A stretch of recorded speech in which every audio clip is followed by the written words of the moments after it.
All right, let's talk about how we can actually implement policy gradients with constraints to instantiate the algorithm that we derived in the previous section.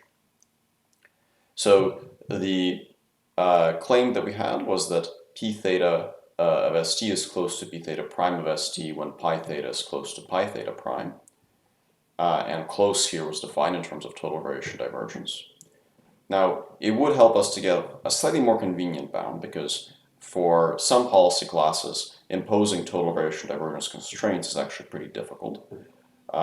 So a more convenient bound that we could derive, you can use the fact that total variation divergence is actually related to KL divergence via an inequality. So if you bound the KL divergence between pi theta prime and pi theta, that also bounds the total variation divergence as per this equation. So that means that the KL divergence between pi theta prime and pi theta bounds the state marginal difference. But for those of you that aren't familiar with the KL divergence, it's basically the most widely used type of divergence measure between distributions, and it can be very convenient because it has tractable expressions expressed as basically expected values of log probabilities, and many continuous valued distributions have tractable closed form solutions for the KL divergence. So this makes the KL divergence very convenient to use. So the expression for a KL divergence is the expected value of the log of the ratio between the distributions. And one way to get some intuition for why this class of divergences is a little bit more manageable is that the total variation divergence is expressed in terms of absolute value, which means that it's in general not differentiable everywhere, whereas the KL divergence is differentiable so long as the two distributions have the same support.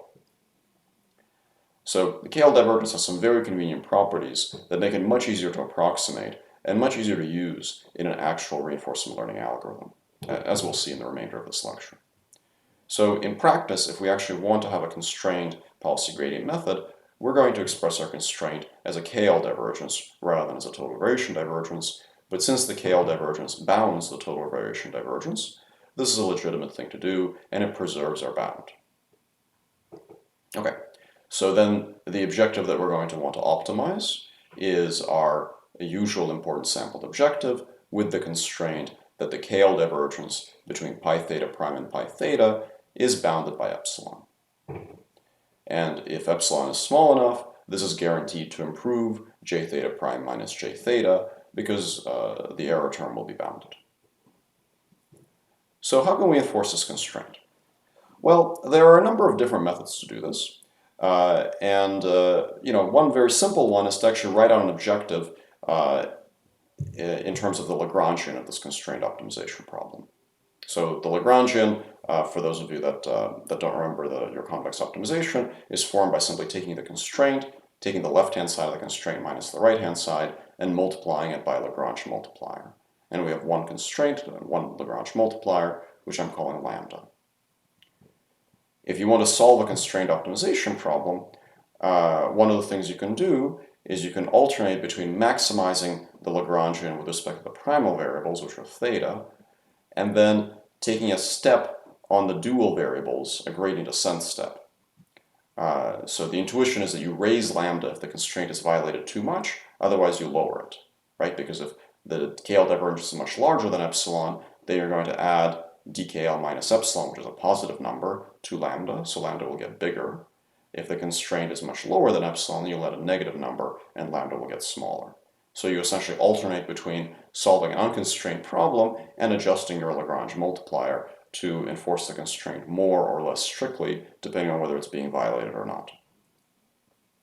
This procedure is called dual gradient descent, and we'll actually talk about dual gradient descent in much more detail in a subsequent lecture, but for now you can just sort of take my word for it that this procedure will asymptotically find the right Lagrange multiplier, which means that it will actually solve your constraint optimization problem. Now this is sort of the theoretically principled solution. You could imagine an even more heuristic solution. Maybe you could just select a value of lambda manually and just treat that KL divergence as a kind of regularizer. And intuitively that also makes a lot of sense. You're basically penalizing your policy for deviating too much from the old policy. And you can do this maximization incompletely for a few gradient steps because, of course, in practice, running the optimization to convergence might be very expensive or impractical. So this is a complete algorithm for doing constrained optimization with your policy. You can calculate the gradient of the objective, and you get something that looks basically like an important sampled policy gradient. And you can calculate the gradient of the KL divergence. That's also very straightforward to do.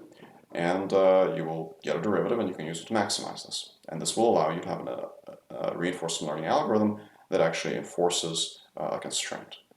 And there are a number of algorithms that use some variant on this idea, including actually the original guided policy search method and PPO, and these methods tend to work quite well.